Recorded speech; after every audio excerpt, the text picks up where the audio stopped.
మీది complete cinema family. అంటే మీ నాన్నగారు డిస్ట్రిబ్యూషన్‌లో ఉన్నారు. అవునండి. అసలుకి ఆయనకి సినిమా రంగం మీద ఇంట్రెస్ట్ రావడానికి గల కారణం ఏంటి సార్? ఆయన యాక్చువల్‌గా బనారస్ హిందూ యూనివర్సిటీలో చదువుకున్నారు ఆ రోజుల్లో. బనారస్ హిందూ యూనివర్సిటీ అంటే చాలా ఫేమస్. ఏఎస్ రావు గారిని ఈసీ ఈటీవీ ఇది ఉంది కదా మన ఈసీఎల్. Okay sir. ఈసీఎల్ సంస్థాపకుడు. ఆయన మా నాన్నగారి క్లాస్‌మేట్సు. బెనారస్‌లో చదువుకొని వచ్చిన తర్వాత మా ఫాదర్ వచ్చేసి మా అమ్మ నాన్నగారిది ఇద్దరిది కూడా కుర్మద్దాలి గ్రామం, కృష్ణా జిల్లా. కృష్ణా జిల్లా. Okay sir. రైతు కుటుంబం. ఓకే. ఓకే. మా తాతగారు అందరూ రైతు కుటుంబం. 100 ఎకరాల పొలం ఉండేది ఆ రోజుల్లో. ఆహా! Okay sir. సో, పెద్ద రైతులే. అయితే ఈ రైతు కుటుంబం నుంచి వచ్చి బయటికెళ్ళి చదువుకున్న వాళ్ళు మా ఊరు నుంచి మొట్టమొదటి వ్యక్తి మా నాన్నగారు. హుహు. బనారస్ వెళ్ళి హ్మ్. ఎంఎస్ పాస్ అయ్యి వచ్చి ఏం చేద్దాం వ్యాపారం ఏమన్నా చేయాలి అని మొదలుపెడితే, సరే ముందు అనుకున్నారు మెక్డవల్ కంపెనీ తీసుకుందాం అనుకున్నారు. ఆహా! ఓకే. విస్కీ బ్రాండీలు అవి.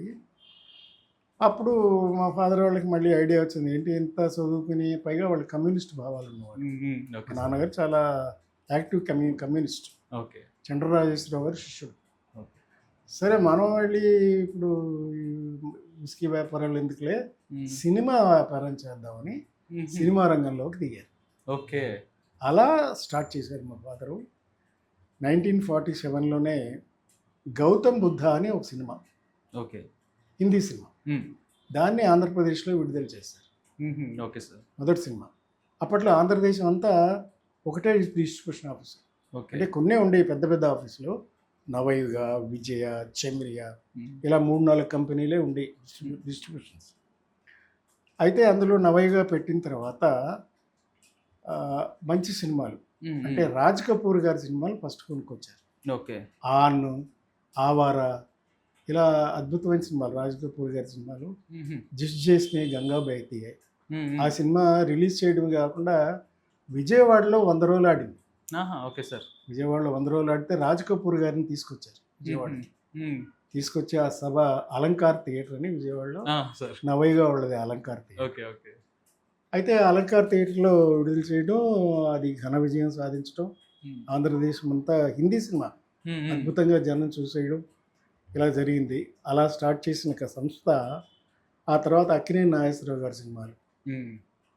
యెస్. ఆల్మోస్ట్ ఆయన యాక్ట్ చేసిన సినిమాల్లో 80% నవయుగా విడుదల. అవును సార్.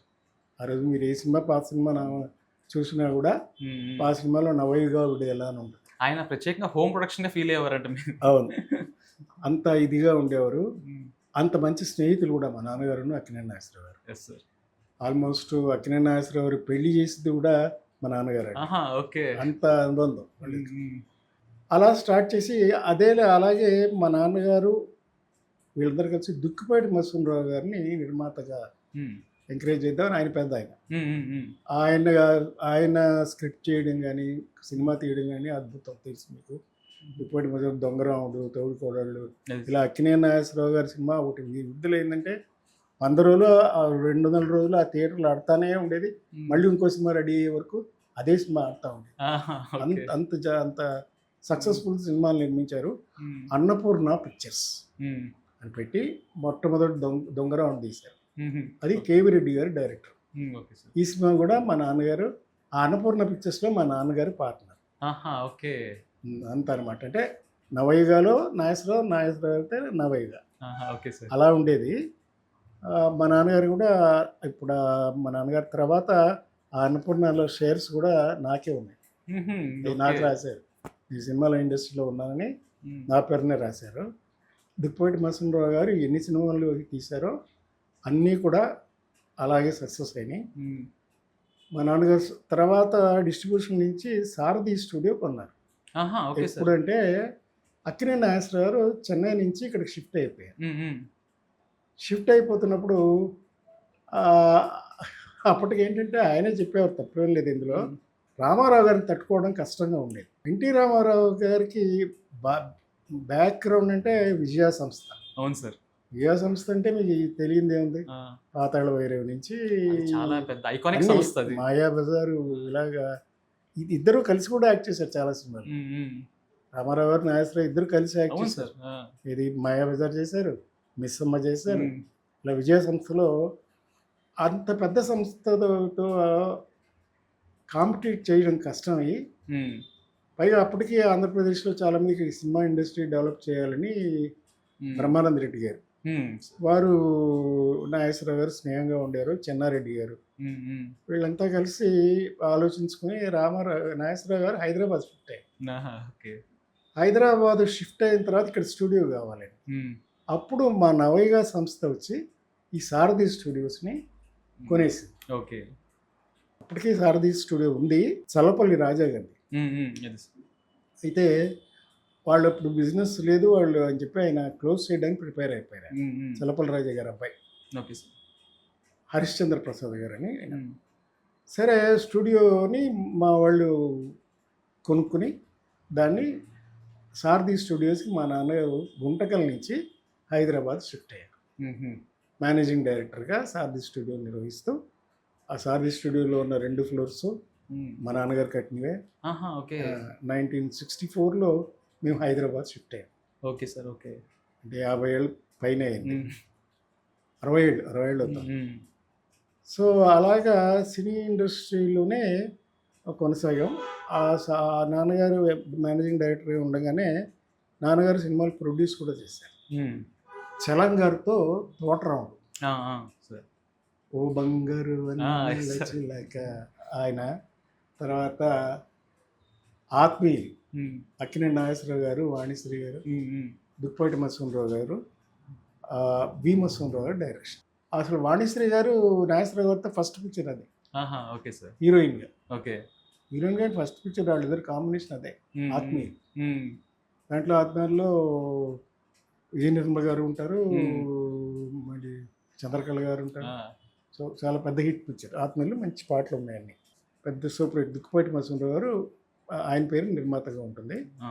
నాన్నగారు వీళ్ళంతా కలిసి చేసిన ఓకే. ఓకే అప్పుడు సార్. ఏం చేసినా ఈ సంస్థలన్నీ ఒకటిగా ఉండి చేసేవాళ్ళు. ఓకే. ఓకే. అది సార్. అట్లా బ్యాక్‌గ్రౌండ్ అనమాట. హుహు. సో, అలాగే సారథి స్టూడియోస్, తర్వాత సరోవర్ హోటల్ హైదరాబాద్‌లో హ్మ్. ఇవన్నీ నిర్మించుకోవడం అయన్నీ చేస్తూ నాన్నగారు డిస్ట్రిబ్యూటర్‌గాను, నిర్మాతగాను కూడా హ్మ్. మంచి సినిమాలు తీశారు. అదే సార్. 'ఆత్మీయులు', 'మైనర్ బాబు' శోభన్ బాబు గారితో హ్మ్. 'మైనర్ హ్మ్. బాబు', శోభన్ బాబు, వాణిశ్రీ హ్మ్. ఇద్దరు హీరో హీరోయిన్స్‌గా. ఆహ్, తాతినేని ప్రకాశ్‌రావు గారని హ్మ్. ఆయన డైరెక్టర్ ఆ హుహు. సినిమాకి. ఓకే. అది సారథి టీపీఆర్ కంబైన్స్ అని హుహు. చెప్పి స అది ఆ సినిమా కూడా హిట్. ఇక అన్నీ నాన్నగారు తీసిన సినిమాలు కూడా. హ్మ్. తర్వాత రజనీకాంత్, కృష్ణ గారితో హ్మ్. 'అన్నదమ్ముల సవాల్' ఆహా! Okay sir. ఇద్దరూ అసాధ్యులే. వాళ్ళిద్దరి కాంబినేషన్‌లో కూడా చాలా ఎక్కువ మూవీస్ ఆ టైంలో వచ్చాయి కదా సార్? అప్పుడే మా నాన్నగారే తీసింది సార్ ఆహా! 2. ఓకే. ఓకే. నాన్నగారు సారథి స్టూడియోలోనే. ఆహా! Okay sir. 2 సినిమాలు సారథి బ్యానర్‌లోనే తీశారు. హ్మ్. హ్మ్. సారథి స్టూడియోస్. ఓకే. కె. సరదాస్ గారు డైరెక్టర్. ఆహా! Okay sir. వాళ్ళ కాంబినేషన్ ముగ్గురు. ఓకే. సూపర్ హిట్ 2 సినిమాలు కూడా. హుహు. అలాగా నాన్నగారు ప్రొడక్షన్ కూడా చేశారు. Okay sir. మొదటి నుంచి ఈ డిస్ట్రిబ్యూటర్లు అంటేనే అసలు ఆ రోజుల్లో హ్మ్. ఇప్పుడు ఇప్పటిలాగా కాదు ఆ రోజుల్లో. హ్మ్. డిస్ట్రిబ్యూటర్ ఇన్వాల్వ్‌మెంట్ మొదటి నుంచి ఉండాలి. హ్మ్. హ్మ్. డిస్ట్రిబ్యూటర్ లేకపోతే సినిమా రిలీజ్ అవ్వదు. అప్పట్లో డిస్ట్రిబ్యూటర్స్ చేతిలోనే ఉండేదంట కదా సార్ ప్రొడ్యూసర్ కంటే సినిమా? ఎందుకంటే ఫైనాన్స్ అంతా డిస్ట్రిబ్యూటర్లు చేసేవారు. ఆ! ఆ! ఓకే. డబ్బు వాళ్ళు పెట్టుబడి పెట్టేవారు. Okay sir. అందుకని ప్రొడ్యూసరు కూడా ప్రతిసారి రష్ చూపించాలి వాళ్ళకి హ్మ్. హ్మ్. డిస్ట్రిబ్యూటర్‌లకి. వాళ్ళు ఏదైనా కావాలంటే సలహా పెద్ద కంపెనీలు అనుకోండి విజయ లాంటివి, హ్మ్. హ్మ్. లేదా అన్నపూర్ణ లాంటి దుక్కిపాటి మసూందర్ గారికి అయితే వీళ్ళు కరెక్షన్స్ చెప్పే పని లేదు. హ్మ్. హ్మ్. అలా పెద్దవాళ్ళు తీస్తూ ఉండేవారు. హ్మ్. కొత్తగా వచ్చిన వాళ్ళు కానీ ఎవరికైనా ఇట్లా తీయాలి బాబు, ఇట్లా తీయకూడదు, ఇట్లా జాగ్రత్త చేయండి హ్మ్. అని చెప్పేవారు. అయితే మరి ప్రొడ్యూసర్స్ మెయిన్ పని ఏముండేది సార్? అంటే ఇప్పుడు వీళ్ళ డిస్ట్రిబ్యూటర్స్ నుంచి మనకి ప్రొడక్షన్ తీయడం అంతా ప్రీ ప్రొడక్షన్ అంతా డిస్ హ్మ్. ప్రొడ్యూసరే కదా! హ్మ్. హ్మ్. మ్యూజిక్ చేసుకోవడం గానీ, కథ వరకు వినేవారు. ఓకే. అంత ఓకే. కథ విని ఓకే చేసేవారు. ఆహా! Okay sir. పలానా డైరెక్టర్ ఓకే. ఈ హ్మ్. డైరెక్టర్ అయితే ఈ సినిమా బావుంటది అని హ్మ్. ప్లాన్ చేసుకునేవారు. ఇక సినిమా షూటింగ్ అని ఎవరు చేస్తారు? ప్రొడ్యూసరే కదా! హ్మ్. హ్మ్. అప్పుడు ప్రొడ్యూసర్ కంట్రోల్ ఉండేది. ఓకే. మరి భయం ఉండేది. ఇదేంటి ఆయనకంటే డిస్ట్రిబ్యూటర్ నేను చెప్పాలి. ఆ! మీరు జాగ్రత్తగా చేయండి. ఈ కథ బావుండాలి. మ్యూజిక్ బావుండాలి. హ్మ్. హ్మ్. ఇలా వాళ్ళు ఆ దాంట్లో కూడా ఇన్వాల్వ్ అయ్యేవారు. Okay. So, total film production అంతా హ్మ్. కలిసికట్టుగా కలెక్టివ్ యాక్టివిటీ ఉండేది. ఓకే. Okay sir. ఇవాళలాగా ఎవడి దారి వాడు చేసుకోవడం అలా కాదు. సో, అందరూ కలిసికట్టుగా, హ్మ్. ఉమ్మడిగా కష్టపడి సినిమాని తయారు చేశారు. అయితే ఒక డౌట్ సార్. ఇప్పుడు డిస్ట్రిబ్యూటర్స్ దగ్గర నుంచి మనీ వస్తుంది. ప్రొడ్యూసర్‌గా చేస్తున్నారు. అవును. మీరు చెప్పేదాన్ని బట్టి. మరి రిటర్న్స్ వచ్చినప్పుడు, లాభాలొచ్చినప్పుడు ఎక్కువ శాతం ఎవరికెళ్ళేది? అది. ఈ జనరల్గా డిస్ట్రిబ్యూషన్స్ అయితే మొత్తం కలెక్షన్స్ డిస్ట్రిబ్యూటరే కలెక్ట్ చేస్తాడు. ఓకే. డిస్ట్రిబ్యూటర్ మళ్ళీ థియేటర్స్ ఇస్తాడు.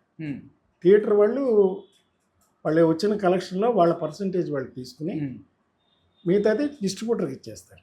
ఓకే. డిస్ట్రిబ్యూటర్లు ఏం చేస్తారు, ఆ వచ్చిన డబ్బులోంచి 20% వాళ్ళ కమిషన్ తీసుకుని మిగిలిన డబ్బు అంతా ప్రొడ్యూసర్కి పంపిస్తారు. పూర్తిగా డిఫరెంట్గా ఉంది కదా సార్ ఇప్పటికీ అప్పటికి అసలు. అది సెటప్. సో అందుకని డిస్ట్రిబ్యూటర్ కావాలి, ప్రొడ్యూసర్ కావాలి, డైరెక్టర్ కావాలి. ప్రొడ్యూసర్ డైరెక్టర్ వాళ్ళిద్దరు అనుకున్న సినిమా తీయాలి. అన్ని ఏర్పాట్లు ప్రొడ్యూసర్ అంటే భయం ఉండేది, గౌరవం ఉండేది. అదే తర్వాత ఏమైందంటే స్టార్డమ్ పెరిగిపోతూ వచ్చింది. అటు ప్రొడ్యూసర్ని నెగ్లెక్ట్ చేయడం మొదలుపెట్టారు. ఓకే. అప్పట్లో ప్రొడ్యూసర్లు ఏం చేయడం మొదలెట్టారు, బయింగ్ సిస్టమ్ అని వచ్చింది. అది దేంతో స్టార్ట్ అయిందంటే ఇంచుమించుగా ఎన్టీ రామారావు గారి అడవిరావు రాయలసీమలో మా అంకులే ఉండేవారు. ఆయన డిస్ట్రిబ్యూటర్, జయలక్ష్మి నాగేశ్వరరావు గారని, తుమ్మల నాగేశ్వరరావు గారు. ఓకే. ఆయన ఫస్ట్ ఈ బయింగ్ సిస్టమ్. ఓకే. ఇప్పుడు అప్పుడు ఏం చేయాలి, ఎప్పుడు కలెక్షన్ వచ్చే వరకు ప్రతిసారి మేము రోజు డీసీఆర్ రావాలి, ప్రొడ్యూసర్కి కాపీ పంపించాలి, ఈ స్టేషన్లో ఇంత వచ్చింది. అందుకని నాగేశ్వరరావు గారికి కానీ కృష్ణ గారికి కానీ ఆ సినిమా ఎంత కలెక్ట్ చేస్తుంది, ఎందుకు కలెక్ట్ చేస్తుంది, ఏ ఊర్లో కలెక్ట్ చేసింది, ఎంత వచ్చింది, వాళ్ళకి ఎంత వచ్చింది, మనకి ఎంత వచ్చింది, అలాగే ఎంత నష్టపోయారు, ఓకే, అది కూడా ఆలోచించారు. ఓకే. ఓకే. అందుకనే ఇప్పుడు నాగేశ్వరరావు గారు కానీ, రామారావు గారు కానీ, కృష్ణ గారు కానీ ఒక నిర్మాత దెబ్బతింటే పిలిచి మళ్ళీ వాళ్ళే డేట్ ఇచ్చేవారు. అదే సార్, ఇంకో సినిమా తీసుకోవాలి. కృష్ణ గారు అయితే మరీ అసలు ఆయన సినిమా పూర్తయ్యే వరకు డబ్బు అడిగేవాడు కాదు, తీసుకునేవాడు. అంత అయినా ప్రొడ్యూసర్ హ్యాపీగా ఎంత ఇస్తే అంత తీసుకుని. అదే సార్, ఆ పద్ధతి ఉండేది. ఓకే. అలాగే నాకు తెలిసినంత వరకు చిరంజీవి గారి కూడా ఈరోజు నేను ఆయనతో సినిమాలు నిర్మించాను కదా, నాకు ఎంత ఇవ్వు అని అడగల. నువ్వు సరిగ్గా బిజినెస్ చేసుకుని సినిమా బాగా తీయి, ముందు ఖర్చుకు వెనకాడకుండా తీసి వచ్చిన డబ్బు నీకు సంతోషంగా ఉంటే అప్పుడు నాకు డబ్బు. Okay sir. అంత అండర్స్టాండింగ్ ఉండేది producer and hero and director అందరికి కూడా. అందుకే వాళ్ళు అంత సూపర్ స్టార్స్. ఏనాడు వాళ్ళు ఇంత ఇవి నాకు అని డబ్బు వసూలు చేసిన పద్ధతి లేదు. ఎవరైనా ఇప్పుడు కృష్ణ గారు అయితే ఎవరైనా నాగేశ్వరరావు గారు కానీ, రామారావు గారు దెబ్బతిన్నాడు నిర్మాత అని అనుకుంటే వాళ్ళే పిలిచి మళ్ళీ డేట్లు ఇచ్చేవారు, సినిమాలు తీయించేవారు. Okay sir. ఓకే. తర్వాత వాళ్ళు సొంతంగా తీయడం మొదలుపెట్టారు. ఓకే. అట్లా స్టార్ట్ అయిందే ఈ అన్నపూర్ణ పిక్చర్స్. ఓకే. అట్లా స్టార్ట్ అయిందే NTR combines. Okay. Okay sir. Nandamuri Taraka Rama Rao గారి పేరు మీద ఆయన సినిమాలు తీయడం మొదలుపెట్టారు. ఓకే. ఆయనే రిస్క్ చేయడం మొదలెట్టాడు. రిస్క్ ఎందుకు, ఒకవేళ ప్రొడ్యూసర్ది ఇది చేస్తే ఏదైనా ఎక్స్పెరిమెంట్ చేద్దాం అనిపించింది. ఇప్పుడు రావణాసురుడు క్యారెక్టర్ అయ్యాలి ఆయన, సీతారామ కళ్యాణం. అది వేరే ప్రొడ్యూసర్ చేసినట్టయితే ఒకవేళ దెబ్బతింటే ప్రొడ్యూసర్ ఇబ్బంది పడిపోతాడు కదా. అందుకని తను సొంతంగా ప్రొడక్షన్ కంపెనీ స్టార్ట్ చేసింది. ఎందుకంటే అప్పటిదాకా ఆయన మీద ఒక ఇమేజ్ ఉంది కదా సార్, అది కాపాడుకోవాలి. కానీ రిస్క్ ఏదైనా వస్తే మేమే తీసుకుంటాం. ఓకే. సో నష్టాన్ని కూడా వాళ్ళు భరించడం కోసం వాళ్ళు they started their own productions. Okay. Rama Rao garu కానీ, నాగేశ్వరరావు గారు కానీ, పద్మాలయ కృష్ణ గారు కానీ, అందరు హీరోస్ ఆల్మోస్ట్ మెయిన్ హీరోస్ అందరు. అదే సార్, అందరూ సొంత బ్యానర్ స్టార్ట్ చేసి ఆ రిస్క్లు చేయడం మొదలెట్టారు.